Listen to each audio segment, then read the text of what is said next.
Salamu alaikum malien cɛ ni muso denmisɛnnin mɔgɔkɔrɔba aw bɛɛ lajɛlen ni ɲakuma aw ni sɔgɔma aw ni wula aw ni tile aw ni su a bɛ dépend a bɛna vidéo lajɛ waati min na a bɛ dépend fana a bɛna vidéo lajɛ ka aw to yɔrɔ min na aw denkɛ ni aw balimakɛ don Dirisa Mɛmɛnta k'a fɔ aw ye aw ka aw bisimila aw ka plateau mandi kan ni o ye Biricom plateau ye plateau min ni an bɛ a sigi aw ye ntɛnɛn ka taga se sibiri ma ka ɲɔgɔn bilasira ka ɲɔgɔn baro ka ɲɔgɔn hakili lajigi ka jamana kɔnɔko diɲɛ kɔnɔko minnu nafa bɛ se ka se an ma walima minnu kɔlɔlɔ bɛ se ka se an ma ka olu ɲɛfɔ ɲɔgɔn ye ka analyse kɛ ka ɲɔgɔn bilasira o système kan an sigikun ye o ye yan ka hakili lajigi bi ye tarata ye ka bɛn mai kalo tile 27 ma san 2025 bi sujet kelen de b'an bolo nka a nafa ka bon kosɛbɛ aw ɲɛ bɛ cɛ min ja la an kɛrɛfɛ ni o ye Jean-François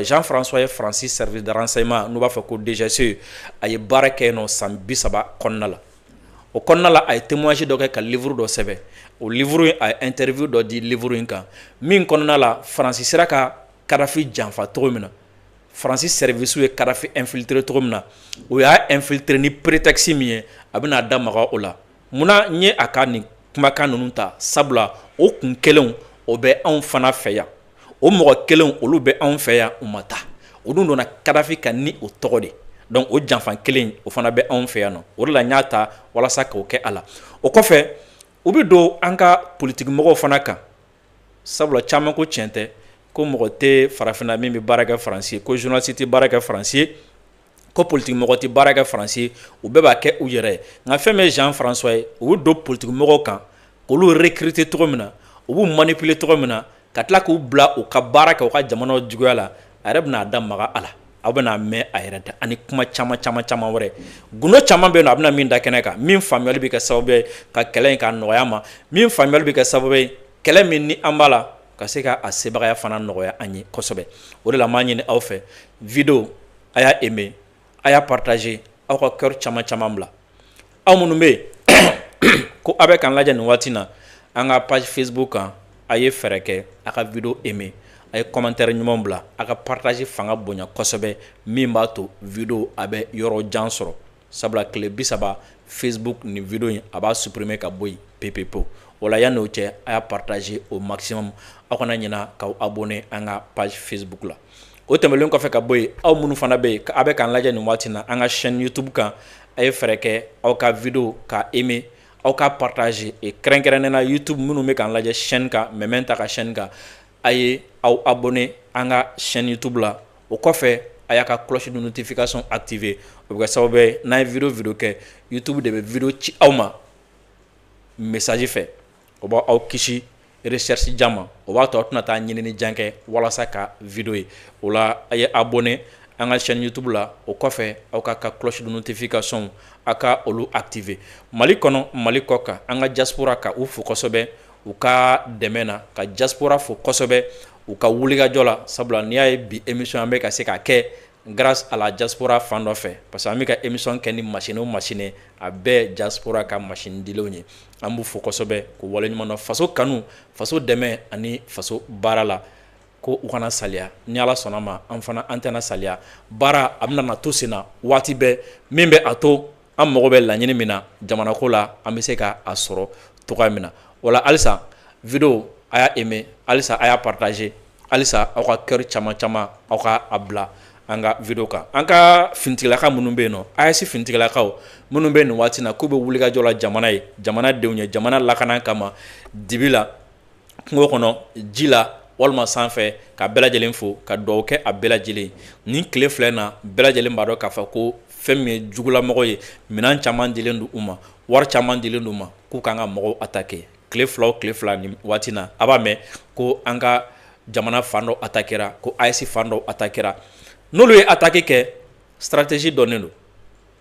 fɛn min ye impérialisme ka médiaw ye olu de bɛ relais ta u bɛ chiffre di i bɛ yɛrɛ ɲininka k'u ye chiffre bɔ min dɔwɛrɛ tɛ parce que minnu bɛ attaque kɛ u n'olu bolo bɛ ɲɔgɔn bolo u bɛ yɔrɔ fɔ i yɛrɛ bɛ ɲininka k'u bɔra nin yɔrɔ kalama cogo di dɔwɛrɛ tɛ min bɛ taa attaque kɛ u n'olu bolo bɛ ɲɔgɔn bolo mais u tɛ sɔn ka min fɔ badabada o ye jumɛn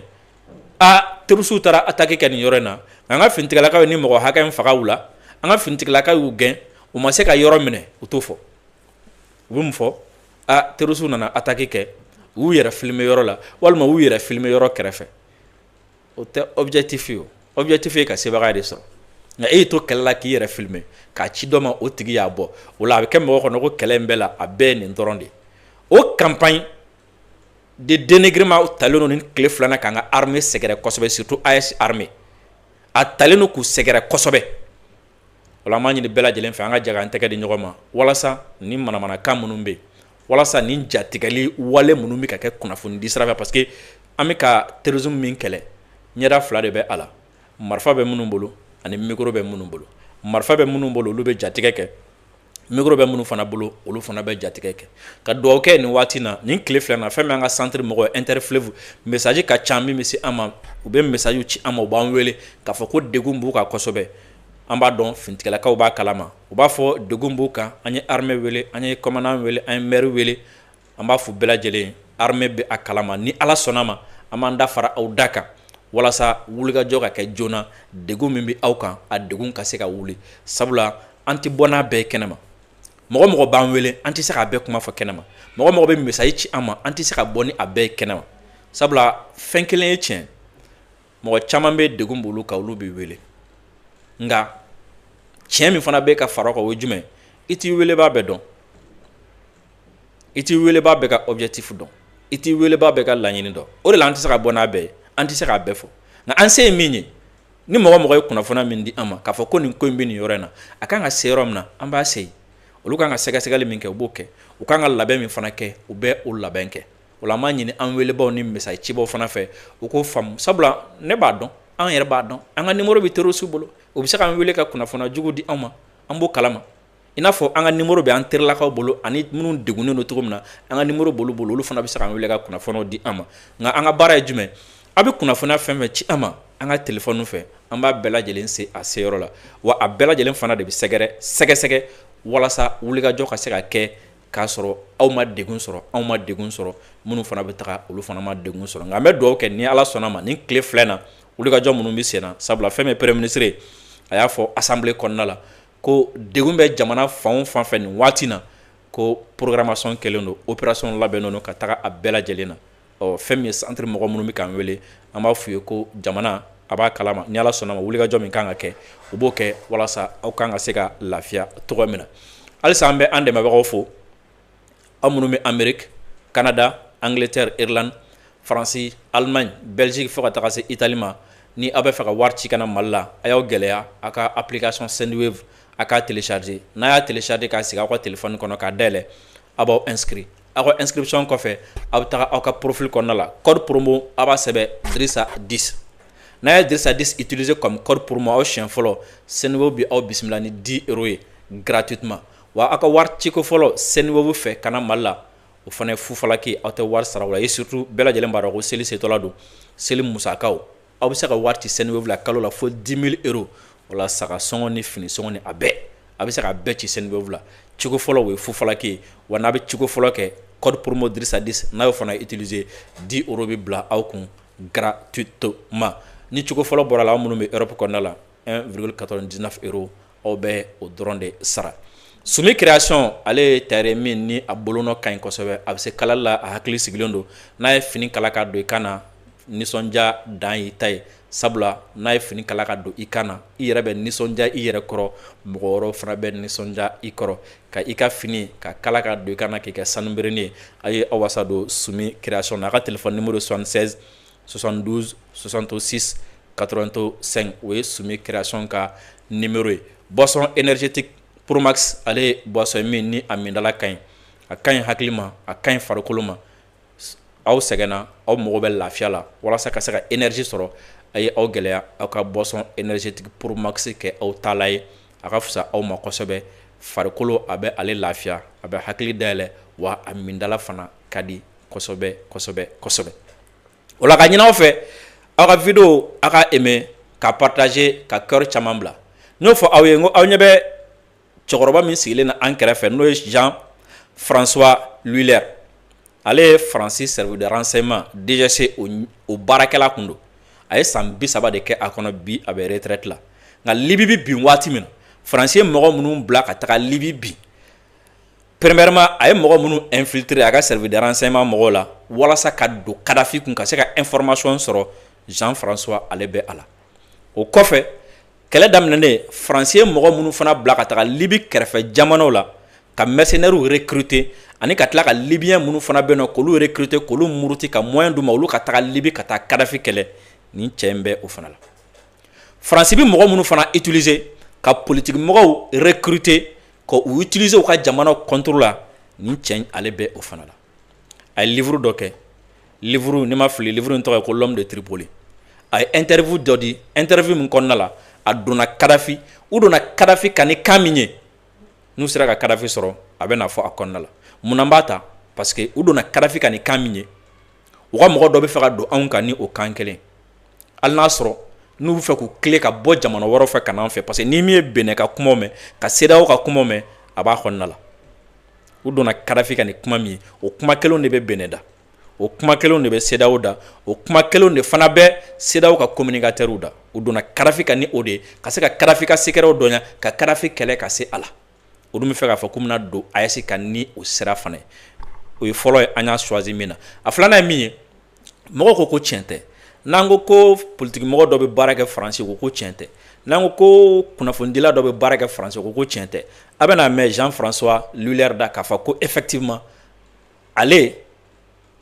a n'a tɔɲɔgɔn caman u tun bɛ jamana wɔɔrɔ politique mɔgɔw recruter Faransi ka nafa kama o b'a recruter cogo min na ale yɛrɛ de fana bɛ n'i da don a la k'o fana ɲɛfɔ o la nin waati in na an bɛna a lamɛn a bɛna dɔɔni ɲɛfɔ an ye premièrement politique mɔgɔ ninnu olu b'u ka recrutement kɛ cogo min na a bɛna dɔɔni ɲɛfɔ an ye olu kan ensuite o kɔfɛ an bɛ sɔrɔ ka taga a sera ka don Kadhafi fɛ yen cogo min na ka tiɲɛni kɛ cogo min na an na o fana lamɛn ni Ala sɔnna ma o la nin waati in na an bɛ jɛ ka Jean-François Luller an b'a lamɛn ɲɔgɔn fɛ. Je ne connais pas, c'est comment il va réagir à mon contact. Mais il n'y a pas véritablement de règles, parce que tout dépend aussi du temps dont vous disposez. Si vous avez le temps, s'il n'y a pas de menace, que par exemple, si vous approchez un homme politique d'un pays étranger, il n'y a pas d'urgence folle, vous avez le temps de l'approcher, donc vous allez effectivement rentrer dans une approche de cet individu en souplesse. Donc l'habituer à votre présence et petit à petit nouer des liens avec lui. Le point un petit peu délicat de la relation que vous nouez avec votre source, il faut essayer de rester, même si vous avez cette capacité à l'empathie qui est importante, vous devez quand même conserver une retenue par rapport à votre source. C'est-à-dire qu'il faut éviter autant que possible de vous lier trop d'amitié. Vous, parce qu'après vous êtes tenu par cette amitié, évidemment. Donc il faut rester, j'allais dire, froid, si possible. Et notamment, par exemple, si votre source est une jeune femme et que vous êtes donc, par exemple, un homme, il faut éviter de tomber dans la relation amoureuse. Vous comprenez? Ça peut arriver, hein, cela dit. Ça peut arriver, mais si vous tombez dans ce type de relation, c'est fichu. Vous pouvez plus faire à votre source. Aboraka ako u bɛ baara kɛ cogo min na a bɛ k'o de fɔ a bɛ ka conseil de di ale yɛrɛ ye baara minnu kɛ ka tɛmɛ a ko waati dɔw la olu bɛ bila ka contact ta ni jamana wɛrɛ politique mɔgɔw ye o contact bɛ k'u ka source ye o la u kan ka technique dɔ de utiliser walasa ka gɛrɛ u la n'u gɛrɛla u la ka tila ka adamadenya sama o ni ɲɔgɔn cɛ a ko n'i bilala a baara ninnu na k'a sɔrɔ waati gɛlɛn tɛ waati kɛrɛnkɛrɛn tɛ a bɛna fɔ misaliya la waati kɛrɛnkɛrɛnnen ye jumɛn jamana dɔ bɛ yen nɔ sisan crise dɔ b'a kɔnɔ Faransi bɛ fɛ ka don Faransi bɛ fɛ ka baara dɔ kɛ a bɛ fɛ ka taga mɔgɔ dɔ sigi sisan a bɛ fɛ ka politique mɔgɔ dɔ sigi sisan ou bien a bɛ fɛ ka politique mɔgɔ dɔ utiliser ka o jamana ci donc a mɔgɔ bɛ mɔgɔ dɔ la sisan ko waati ninnu ka gɛlɛn dɔɔni parce que o technique bi a ka gɛlɛn dɔɔni ko nka ko ni ko tɛ yen bon u bɛ fɛ ka agent dɔ recruter u bɛ fɛ ka politique mɔgɔ dɔ recruter walasa k'u ka affaire kɛ mais urgence tɛ yen k'o ka nɔgɔn ko nka ko n'olu bɛ don contact la ni a mɔgɔ ye ko fɛn damadɔni bɛ yen nɔ i k'i jija o ka n'i sɔrɔ quoi kana sɔn ka adamadenya sama aw ni ɲɔgɔn cɛ kosɛbɛ kana adamadenya sama o tɛ sɔn ka adamadenya sama u bɛna mɔgɔ minnu recruter jamana wɛrɛw la jamana wɛrɛ politique mɔgɔ la jamana wɛrɛ journaliste la walima jamana wɛrɛ mɔgɔ la k'o bila k'a ka jamana kɛlɛ u ti sɔn ka adamadenya sama u ni ɲɔgɔn cɛ donc fo a ka sɔrɔ e mɔgɔ ye mɔgɔ min bɛ se ka jɛ kɛ ni mɔgɔ ye k'a sɔrɔ i ma adamadenya sama ni ɲɔgɔn cɛ i dusukun ma siri a tigi la kosɛbɛ quoi parce que ko n'o kɛra sisan nɔ n'a fɔra ko i taara teriya sugu dɔ ta ni a ye misaliya ta ko n'a kɛra muso ye sisan bon n'i taara jɛ sama i ni muso ni ɲɔgɔn cɛ fo ka taa fɛw don aw ni ɲɔgɔn cɛ bon e ni muso min kɛra ɲɔgɔn fɛ n'a fɔra k'e k'o muso bila ko dɔ la ko min bɛna o muso in ka jamana dafiri e dun b'a dɔn ko ye faratima ko ye o muso in ma imagine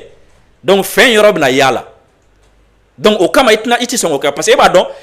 e bɛna gɛrɛ mɔgɔ min na a kɛra politique mɔgɔ a kɛra journaliste a kɛra mɔgɔ e bɛna gɛrɛ mɔgɔ min na ka mɔgɔ min utiliser a ka jamana compte la e b'a dɔn e bɛna bila baara jugu dɔ la don dɔ la quoi o e bɛna bila baara jugu min fana na farati don a yɛrɛ ka ɲɛnamaya ma ɔ nka n'e taara o kɛ mɔgɔ ye mɔgɔ min bɛ yen ni sentiment donna aw ni ɲɔgɔn cɛ i tɛna se k'a bila baara jugu la parce que i b'a fɔ ah n'i y'a bila ka taa nin k'a ka jamana na n'i y'a suwa ka taa coup d'état labɛn u ka jamana na n'a minɛna a bɛna kɛ u bɛna faga u bɛna bana walima u bɛna don kaso la donc k'o kama i tɛna se ka baara in kɛ kosɛbɛ quoi. Des choses dangereuses ou des choses où elle risquerait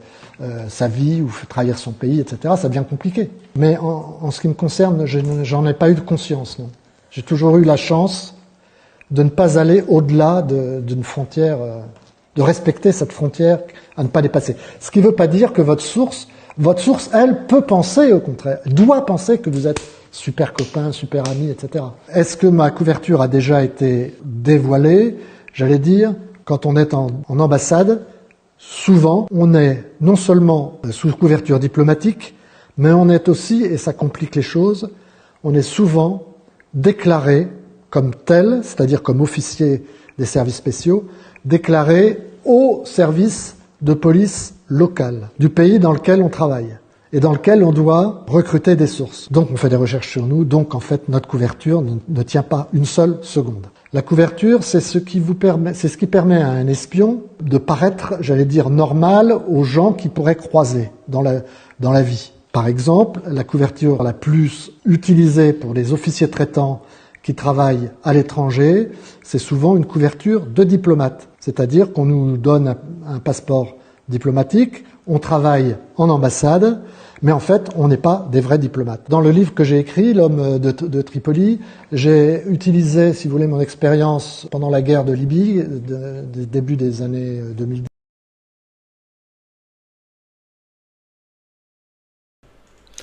ay ɲɛfɔli dɔ kɛ o na ɲɛfɔli min ni a nafa ka bon kosɛbɛ n'i y'a hakili b'a la Burkina y'a fɔ waati dɔ la k'ale ye Faransi espion 4 minɛ ko ale y'u minɛ mun na parce que k'u tun bɛ fɛ ka Burkina déstabiliser u bɛ ka opération labɛn a don Faransi ye mun fɔ Faransi ko tiɲɛ tɛ ko ale Burkina ma ale ka espion minɛ ko a ye mɔgɔ minnu minɛ ko y'ale ka diplomatiw de ye ko espion tɛ alors Jean-François Luller filɛ nin ye k'a fɔ sisan kunnafoni journaliste de y'a ɲininka ko est-ce que i ka baara kɔnɔna la est-ce que bɔ de la ka k'a kalama k'i ye agent ye wa a ko bon oui parce que n'i bɛ k'a kɛ Faransi yɛrɛ kɔnɔna la bon o ka nɔgɔn dɔɔni ko nka n'i kan ka bɔ ka taa jamana kɔ kan ka taa jamana wɛrɛ la ko o la i tɛ se ka dogo waati jan quoi parce que n'i bɛna bɔ ka taa jamana wɛrɛ la bɛɛ ko n'aw taara k'u bɛ aw kɛ diplomatiw de ye quoi i m'a faamu wa aw bɛ jate diplomatiw de fɛ k'a sɔrɔ aw tɛ diplomatiw ye quoi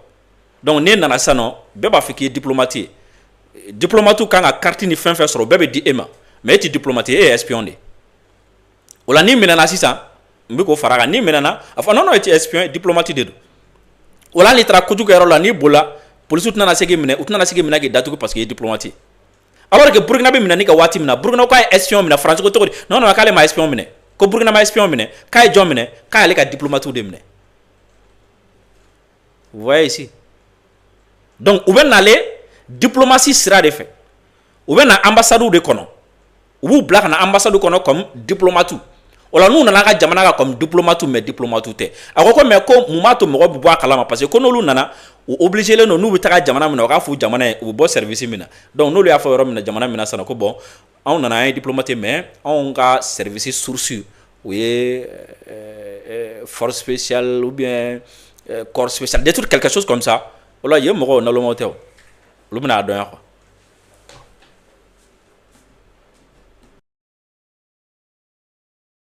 pour décrire l'évolution d'un officier traitant, aussi bien pendant sa formation initiale que ses activités en temps de guerre. Et donc, dans ce livre, on voit un petit peu toutes les situations. La Libye, pour remettre les choses dans l'ordre, c'est sur la fin de ma carrière, en fait. La DGSE française est présente dans énormément de pays, puisque on défend les intérêts de la France à l'étranger, et qu'il y a énormément de pays dans lesquels on a des intérêts, nous Français, notamment économiques, mais pas seulement. En Libye, on est implanté déjà depuis de nombreuses années, avant que j'intervienne.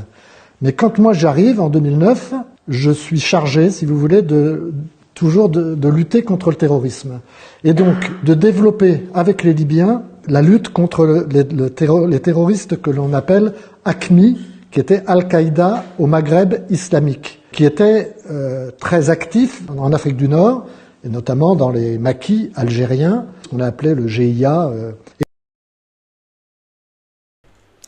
Ako fɛn min ye Libi ta ye kɛrɛnkɛrɛnnenya la, ale nana Libi 2009 yan fan ninnu fɛ, o y'a sɔrɔ ale ka carrière bantɔla don quoi. Ale nana Libi. Donc ale nana Libi, ale nakun kun ye jumɛn ye Libi? O ye o waati u ka jamana ni Libi u bɛn'a kan k'u ka jɛ k'u tɛgɛ di ɲɔgɔn ma k'u ka terrorisme kɛlɛ. Donc ale nana Libi walasa ka terroristes de kɛlɛ. Parce que ko waati y'a sɔrɔ n'i ye AQMI ta, Algérie jɛkulu dɔw bɛ yen nɔ ani Libi yɛrɛ jɛkulu dɔw bɛ yen nɔ k'olu tun bɛ AQMI kɔnɔna la. Donc ko Kadhafi tun bɛ a méfier Libyen minnu tun bɛ Al-Qaïda kɔnɔna la. Donc u ye Kadhafi nɛgɛ ka don Kadhafi kun na, Kadhafi ka sɔn u ka jɛ ka fara ɲɔgɔn kan ka terrorisme kɛlɛ. Donc Kadhafi sɔnna. Donc ale nana Libi walasa u ni Libi k'u tɛgɛ di ɲɔgɔn ma ka terrorisme de kɛlɛ. O ye jumɛn ye? Ani Libi k'u tɛgɛ di ɲɔgɔn ma ka AQMI kɛlɛ. C'était en 2009, a sɔrɔ État islamique ma créé fɔlɔ. Ko ka AQMI de kɛlɛ. Donc vous voyez où est Kadhafi piégé cogo min na. Vous voyez? U nana Libi ko ka terrorisme de kɛlɛ. Ka kɛlɛ cogo di? U ni Kadhafi ka jɛ k'u tɛgɛ di ɲɔgɔn ma ka terroristes kɛlɛ. Parce que a mɛnna Kadhafi a bɛ tila k'a fɔ ɲɛfɛ ko Kadhafi ye mɔgɔ ye min delila ka dimi don olu la ka tɛmɛ. Ko quand même Kadhafi ye san 40 ou bien san 30 quoi, a y'o kɛ. Ko a ye occidentaux sɛgɛ. Ko Kadhafi ye mun kɛ fɔlɔ walasa arabu jamanaw ka jɛ ka fara ɲɔgɔn kan k'a fɔ tubabu ma k'u tɛ. Ko Kadhafi a essayé ka arabu de fara ɲɔgɔn kan fɔlɔ. Ko nka ko waati arabu ɲɛmɔgɔ caman bɛ yen olu y'a ye n'u ni Kadhafi farala ɲɔgɔn kan ka arabu jamanaw bɛɛ kɛ kɛlɛ k'olu ka intérêt bɛ menacer. A bɛ Saudiya ta comme exemple. Donc k'olu ma sɔn ko waati Kadhafi sɔrɔla ka munumunu k'i ɲɛsin farafinna ma. Ko o dimiw bɛ ka kɔrɔ. Donc u tɛ fɛ ka Kadhafi to, u bɛ fɛ ka Kadhafi faga. Filanan ye jumɛn? Ko kɛlɛ kɛrɛnkɛrɛnnenw bɛ Kadhafi ni ɲɔgɔn cɛ. Attentat ko la, avion binko ni fɛn wɛrɛw la olu bɛ yen. Donc o fana dimiw b'u kɔnɔ. Donc bref, Kadhafi ye ninnu sɛgɛ, a y'u tɔɔrɔ et puis u ɲɛ b'a la Kadhafi bɛ ka baara dɔ kɛ, baara min ni olu ka intérêt tɛ la. Donc Kadhafi est un homme à éliminer. A dun ko olu ka baara ye jumɛn? Ko ka France ka intérêt défend France kɔ kan. Ko intérêt France ka intérêt minnu bɛ France kɔ kan, o dɔ ye jumɛn? O ye sɔrɔ sira intérêt économique. Ko nka k'o t'a bɛɛ, ko intérêt wɛrɛw bɛ yen, a ma sɔn k'i da maga olu la. Donc mun yira la Kadhafi la lutte contre le terrorisme. France bɛ na anw fɛ yan nɔ, a ye mun yira an na la lutte contre le terrorisme. N'i y'a tulo b'a la tile filɛ na, Benin officiaux ni yɔrɔ wɛrɛ officiaux bɛ ka mun fɔ, non coopération t'u ni AES ni ɲɔgɔn cɛ, il faut que u ni AES k'a tɛgɛ di ɲɔgɔn ma. Hali CEDEAO ka conseil na communiqué la, CEDEAO mun fɔ, coopération t'u ni AES ni ɲɔgɔn cɛ, il va falloir que u ni AES k'u tɛgɛ di ɲɔgɔn ma walasa ka terrorisme kɛlɛ. N'a ye Jeune Afrique ka tile filɛ na article ta, mun de sɛbɛnnen bɛ a kɔnɔna la, ko coopération tanya AES ni CEDEAO ni ɲɔgɔn cɛ, ko bɛ ka fanga don terroristes la. Autrement dit, AES ni CEDEAO a y'a tɛgɛ di ɲɔgɔn ma aw ka terrorisme kɛlɛ. Et comme par hasard, France taara Libye ko ka taa terroristes de kɛlɛ, o laban kɛra jumɛn? U ye Kadhafi renversé. Comme par hasard, France nana Mali la ko ka terroristes de kɛlɛ, par fini u ye mun kɛ? U ye Mali tila fila ye, ka Mali armée sigi a sen sabara kan, ka don Mali kɔnɔ, ka Mali sanu a n'a dugujukɔrɔ nafolo k'a bɛɛ cartographier, ka Maliens yɛrɛ dama bila ɲɔgɔn na, ka siyago kɛlɛ wuli Mali kɔnɔ, ka tila ka renseignement bɛ Mali armée kan, renseignement bɛ Mali kɔnɔ, France y'a bɛɛ ta nin waati na, a taara i sigi n'a bɛɛ, a bɛ k'an kɛlɛ ni o de. Mais a don dɔ la ani prétexte jumɛn donna? La lutte contre le terrorisme. Donc k'u donna Kadhafi fana ka ni lutte contre le terrorisme de. Ɔ Kadhafi yɛrɛ hakili la sisan nɔ u bɛna na terrorisme kɛlɛ, jaa fɛn min ye Jean-François Luller ye, ale ka baara tun ye jumɛn ye? A donnen a ye mun kɛ? Ko Kadhafi burankɛ n'o ye Abdallah Senussi ye, o ye Kadhafi burankɛ a y'i jija ka gɛrɛ o la k'i yɛrɛ kɛ o teri ye diyagoya la. Donc l'objectif c'était quoi? Ce qui n'a pas été dit a ma min fɔ vidéo kɔnɔ o ye jumɛn? ale yɛrɛ ka ɲɛmɔgɔ ma min fɔ o ye jumɛn? Ok, aw taga kun ye ka taga Libi ka fara Libyɛnw kan ka terrorisme de kɛlɛ. O ye min bɛ fɔ kɛnɛma. Mais en réalité aw ta kun ye ka taga Kadhafi ka secrets de dɔnya, ka taga Kadhafi ka armée secret ɲini k'a dɔnya. Marifa sugu min b'a bolo a ka marifa bɛ dogo min? Kadhafi yɛrɛ so joli b'a bolo? A bɛ sɔrɔ so jumɛn ni so jumɛn kɔnɔ ka caya? Muso joli b'a bolo? A denw bɛ mun ni mun kɛ? A muso bɛ mun ni mun kɛ? Kadhafi n'a b'a dogo a bɛ taa dogo dugu jumɛn ni dugu jumɛn na? Kadhafi dugu jumɛn de bɛ na a fɛ b'a ka caya ka tɛmɛ bɛɛ kan? Donc en réalité il n'a pas dit ça, mais en réalité olu ta kun ye ka taga nin de dɔnya sous couvert de la lutte contre le terrorisme. Agent bilala ka taga ko ale ye den ka gɛrɛ Kadhafi burankɛ la parce que o de kun ye Kadhafi ka renseignement ɲɛmɔgɔba ye n'o ye fɛn Abdala Senusi, o de kun ye Kadhafi ka renseignement ɲɛmɔgɔ. Donc ale ye jija ka gɛrɛ o de la ka teriya don a n'o ni ɲɔgɔn cɛ parce que m'o yɔrɔ ta vidéo kɔnɔ parce que a ko olu bɛ taga jamana o jamana la ko n'olu bɛ baara kɛ ni jamana ye ni ma fili a bɛ sɔn ka nin yɔrɔ in yɛrɛ fɔ vidéo kɔnɔna la ko olu ka baara cogoya fana ko souvent a bɛɛ tɛ espionnage dɔrɔn ye ko mais opération d'influence fana b'a la. Opération d'influence ye jumɛn? N'u taara jamana kɔnɔ n'u sera ka gɛrɛ politique mɔgɔ min na walima n'u sera ka gɛrɛ fanga la ka gɛrɛ fanga tigilamɔgɔ min na ou bien fanga kɛrɛfɛ mɔgɔ min na u b'u jija ka se ka o tigi manipuler k'u ka influence boli o tigi kan walasa ka tɛ o tigi su ka bila ka ko dɔ kɛ k'a bila ka ko dɔ bali walasa olu b'u sago sɔrɔ walima ka kunnafoniya dɔ minɛ a tigi la. Donc ale gɛrɛla Kadhafi burankɛ la pour que ka se ka opération d'influence kɛ a kan ensuite ka tila ka information dɔw sutura la mais a m'o fɔ mais l'objectif c'est ça a y'o fɔ a ka vidéo fan dɔ kɔnɔna la. Donc u nana Libi ka na terrorisme kɛlɛ donc u b'u jija ka gɛrɛ Kadhafi ka mɔgɔw la walasa ka Kadhafi ka armée renseignement bɛɛ lajɛlen dɔnya ka Kadhafi ka opposants dɔnya ka Kadhafi dogo yɔrɔ dɔnya k'a ka actualité n'a ka fɛn bɛɛ dɔnya. A bɛna ye vidéo kɔnɔna na o dɔnna waati min na kɛlɛ sɔrɔla ka daminɛ waati. Et donc, dans cette nébuleuse terroriste AQMI, il y avait une katibat, c'est-à-dire un groupe armé de Libyens, anti-régime libyen du coup, et dont le régime libyen se méfiait, et donc voulait lutter contre ces gens-là. Le service français était intéressé de lutter contre AQMI, on s'est dit on va s'allier, entre guillemets, avec les Libyens pour s'aider mutuellement contre AQMI. C'est dans ce cadre-là que j'ai été mis en place en Libye, essentiellement. Donc moi j'y arrive donc pour lutter contre le terrorisme, en coopération avec les Libyens. Kadhafi et son régime tient le pays d'une main de fer. Les gens sont pas malheureux sous le régime Kadhafi. Sauf que Kadhafi a tout un historique, il a 40 ans d'histoire derrière lui, quand moi j'arrive, pendant lesquels, en fait, cet homme-là a lutté contre les Occidentaux, sur un plan personnel. Kadhafi, c'est quelqu'un un peu d'illuminé, qui a eu vous savez, l'ivresse du pouvoir, qui s'est cru capable de choses extraordinaires. Quand il est arrivé au pouvoir en 69, il avait comme modèle le président égyptien qui s'appelle Nasser, Gamal Abdel Nasser, qui était encore en vie à l'époque, qui était l'homme arabe qui tenait tête aux Occidentaux, qui était anti-impérialiste, anti-sioniste, etc. Et Kadhafi a épousé ces thèses. Et quand Nasser est mort rapidement, Kadhafi est devenu le seul leader anti-impérialiste, anti-sioniste du monde arabe. Et il a voulu, c'était son but initial, unifier tous les Arabes contre l'Occident. Seulement, ça heurtait certains intérêts arabes, si bien que Kadhafi, finalement, s'est heurté à certains pouvoirs arabes, notamment les Saoudiens,